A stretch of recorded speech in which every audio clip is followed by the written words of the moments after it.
আপনারা জানেন কি ইউনুস আলাইহিস সালাতু ওয়াসসালামকে কেন মাছে খেয়ে ফেলেছিল?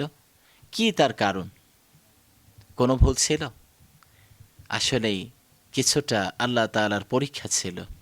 হযরত ইউনুস আলাইহিস সালামকে তার কওমের উপরে যখন নবুয়ত দান করা হলো, নবী হিসেবে পাঠানো হলো, তিনি তার কওমকে ইসলামের দাওয়াত দিলেন।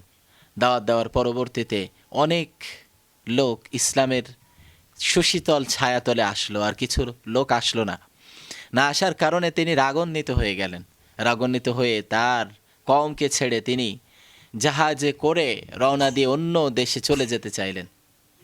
যখন অন্য দেশে যাচ্ছেন, ওই সময় আল্লাহ তাআলা তার উপরে কিছুটা রাগান্বিত হয়ে তাকে বললেন, হে ইউনুস, তোমাকে কে বলল তোমার দায়িত্ব থেকে বেরিয়ে অন্য কোনো জায়গায় চলে যেতে?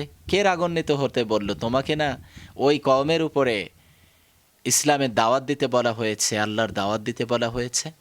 এটা বলার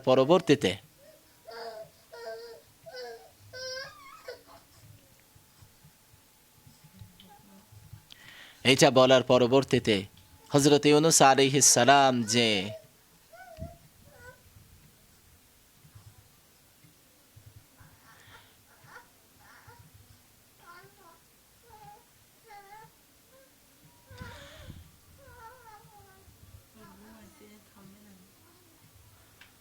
হযরত ইউনুস আলাইহিস সালাম যে জাহাজে ছিলেন, হঠাৎ করে সমুদ্রের ভেতরে প্লাবন শুরু হলো, ঝড় শুরু হলো। ওই সময় একটা রীতি ছিল যে লটারি করা হতো, এবং লটারিতে যার নাম আসতো তাকে সমুদ্রে ফেলে দিলে ওই তারা মনে করতো এই ঝড়টি থেমে যাবে। ঠিক তেমনিভাবে